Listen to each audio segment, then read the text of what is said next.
JPS Techno Courses Medical Coding, SAP FICO, SAP ABAP, SAP Security. For contact. Hi hello welcome to Suman TV. నేను మీ Roshan. So ప్రస్తుతం నాతో పాటు ఉన్నారు విశ్వాంబర సృష్టికర్త వశిష్ఠ గారు. సో వశిష్ఠ గారు నమస్తే. నమస్తే అండి. మా లోకం ఎలా ఉంది? కొత్తగా ఉంది. డిస్కో లైట్స్ తో. సో మిమ్మల్ని ఏదో ఒక లోకంలో కూర్చోబెట్టి ఇంటర్వ్యూ చేద్దాం అనుకున్నాము. సో ప్రెసెంట్ ఈ లోకానికి ఏదైనా ఒక పేరు పెట్టేద్దాం. విశ్వాంబర లోకం మీ ఇష్టం, అది మీకు ఎలా లోకం. అది సుమన్ లోకం ఉంటే బెటర్. సో ఎనీహౌ బయట అయితే చిరంజీవి గారిని ఎలా చూడబోతున్నాము అనే దానికన్నా కూడా ఎలా చూపించబోతున్నారు డైరెక్టర్ అనేది ఎక్కువ డిస్కషన్. ఇప్పుడు ఎంతో మంది డైరెక్టర్లు జస్ట్ చిరంజీవి గారిని ఒకసారి కలిస్తే బాగుండు, మా సినిమా ట్రైలరో టీజరో రిలీజ్ చేయించుకుంటే బాగుండు అనుకునే వందల డైరెక్టర్స్ని చూసాం. అలాంటిది మీరు సెకండ్ మూవీతోనే డైరెక్ట్గా మెగాస్టార్ గారి సినిమాతోనే ప్రయాణం కొనసాగుతుంది అనే ఫీల్ వింటున్నప్పుడు కానీ సెట్లో ఉన్నప్పుడు కానీ చాలానే ఉంటుంటుంది. కాబట్టి అసలు ఎలా పాసిబుల్ అయింది ఇది? ఒక రకంగా చెప్పాలంటే నిజంగా అది అదృష్టమే చెప్పాలి.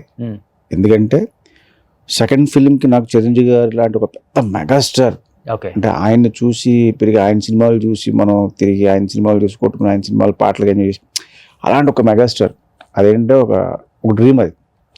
అదే సెకండ్ ఫిల్మ్కే నాకు రావడం అనేది చాలా హ్యాపీ నాకు.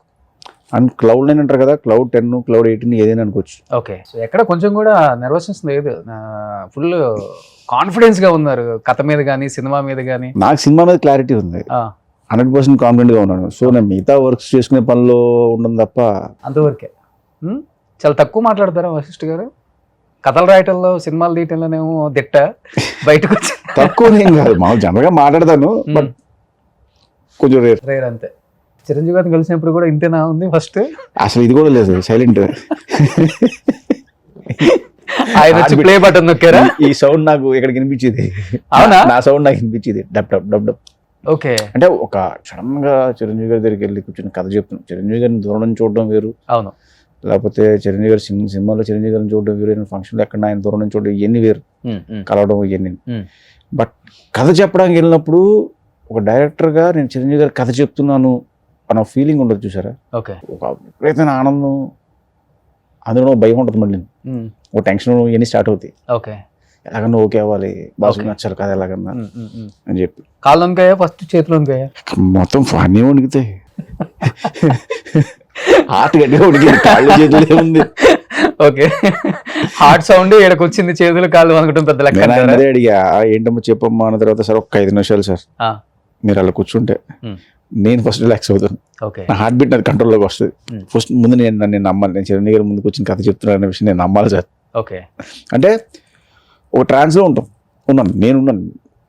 ఓకే, అప్పుడు స్టార్ట్ చేశాను. ఊహించుకున్నారా విశ్వంబరుడుగా చిరంజీవి గారు అసలు ఎలా ఉంటారో? కథ రాసేటప్పుడు కానీ ఆయన దగ్గరికి వెళ్ళి చెప్పేటప్పుడు డెఫినెట్గా ఆయన ఎంతోమందిని చూసుంటారు, తెలిసిపోతుంది ఆ విజన్ ఏంటో కూడా. మీరు ఊహించుకొని ఉంటారు కాబట్టి మీ ఊహకు ఎలా అనిపించింది ఫస్ట్? అసలు కథ మొదలెట్టప్పటి నుంచి ఒక ఎక్సైట్మెంట్ మీద ఉన్నాను నేను. యాక్చువల్లీ చిరంజీవి గారు ఈ కథలో ఇలా ఉంటారు, అండ్ చిరంజీవి గారు లుక్స్ వైజ్ నాకు నచ్చిన చిరంజీవి గారి లుక్స్, అంటే ఫ్యాన్స్కి విపరీతంగా నచ్చే లుక్స్ కొన్ని ఉంటాయి. ఆయన గరాణమ్మ లుక్ అవ్వచ్చు, గ్యాంగ్ లీడర్ లుక్ అవ్వచ్చు, ఇవి జయదేవి కూడా తెలుస్తుంది. సో ఆ లుక్ని మళ్ళీ ఎందుకు తేకూడదు అంతవరకే. కానీ ఆల్మోస్ట్ ఆయన అన్ని జోనర్స్ టచ్ చేశారు కదా, ఇది అదేనేం లేదు, మొత్తం టచ్ చేశారు. డైరెక్టర్ ఏమన్నా ఇంకొక జోనర్, ఆయన చేసిన జోనర్ డిఫరెంట్గా రాయగలిగితే చేయగలరు ఆయనతో, చెప్పాలంటే వాస్తవంగా అదే వాస్తవం కూడా. బట్ దాంట్లో ఏమైనా కొంచెం కష్టపడాల్సి వచ్చిందా మీకు? ఆయన ఎంటర్టైన్మెంట్ సినిమాలు చేశారు, at the same time message oriented సినిమాలు ఫినిష్ చేశారు, కమర్షియల్ ఫిల్మ్స్ చేశారు, సో ఫ్యాంటసీ సినిమాలు కూడా చేశారు. బట్ నాకు దొరికిన లక్కీ థింగ్ ఏంటంటే ఆయన అత్తకిప్పుడు అమ్మాయి మొగుడు తర్వాత చాలా గ్యాప్ తర్వాత జయదేవి కూడా సుందరి చేశారు. దాని తర్వాత బాగా గ్యాప్ తీసిన అంజీ వచ్చింది, దాని తర్వాత మళ్ళీ గ్యాప్ వచ్చింది. సో ఈ గ్యాప్ ఫిల్లింగ్ ఛాన్స్ నాకు ఇక్కడ దొరికింది మాట మళ్ళీ. ఓకే. సో ఫ్యాంటసీ చేద్దామని చెప్పి అప్పుడు నేను, అంటే నాకు ఈజీ అయింది ఆయన దాంట్లోకి తేవడం. అండ్ ఫ్యాంటసీ సినిమా అనేసరికి ఏంటంటే జయదేవి కూడా సుందరి అనే సినిమాని మనందరూ చూసి ఎక్కువ ఎంజాయ్ చేసాం, బాగా కనెక్ట్ అయిపోయిన సినిమా. సో అలాంటి ఒక ఫ్యాంటసీ జోన్లో చిరంజీవి గారిని చూస్తే ఎలా ఉంటుంది అన్న స్ట్రాంగ్ ఫీలింగ్. ఓకే. అండ్ నాకు ఇది ఇప్పుడు నుంచి కాదు, నేను నా బింబిసారా సినిమా టైంలో ఇంటర్వ్యూస్లో కూడా చాలా మంది క్వశ్చన్ చేశారు నన్ను, చిరంజీవి గారితో అవకాశం వస్తే ఎలాంటి సినిమా చేస్తారు అంటే, నేను స్ట్రైట్ జయదేవి అతిలోక సుందర్ సినిమా చేస్తాను అనేవాడు. సో నాకు ఫస్ట్ నుంచి ఉంది ఆయన నేను అలా చూడాలి, ఒక ఫ్యాంటసీ వరల్డ్లో చిరంజీవి గారిని చూడాలి.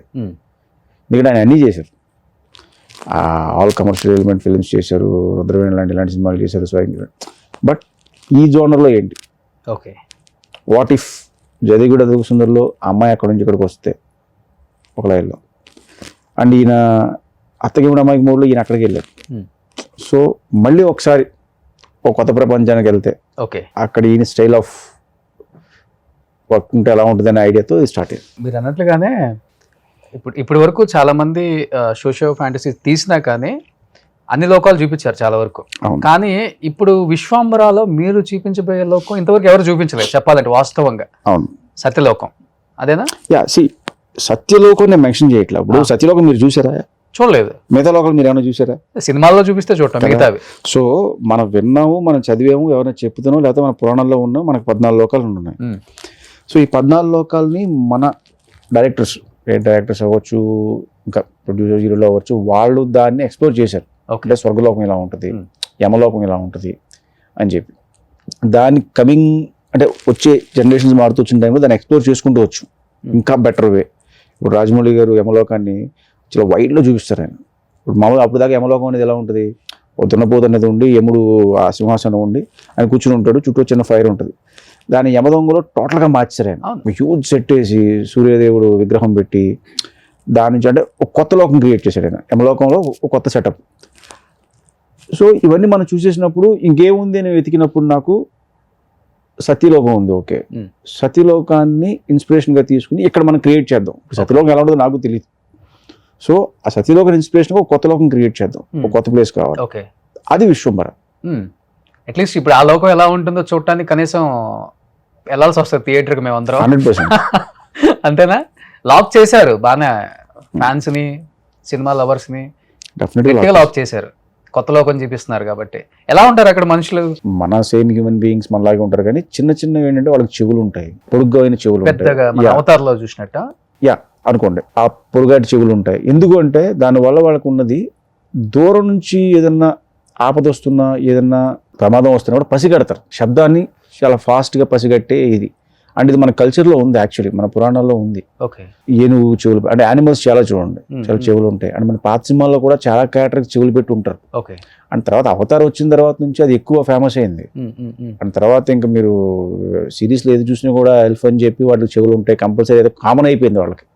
సో అలాగే మనకి అది ఉంది. ఓకే, సో నేను అందుకే దాంతో కంపేర్ చేయడానికి ఇష్టపడి, వీటితో కంపేర్ చేస్తే వెరీ హ్యాపీ నాకు. Okay, okay. ఎన్ని రోజులు పట్టింది సెట్ చేయడానికి ఈ లోకం? అంటే అక్కడ డిఫరెంట్ ప్లేసెస్ ఉంటాయండి. ఒక లోకం అంటే ఏదో ఫ్లోర్లో ఒక లోకం వేసేయడం కాదు అది. ఓకే, అక్కడ డిఫరెంట్ ప్లేసెస్ ఉంటాయి.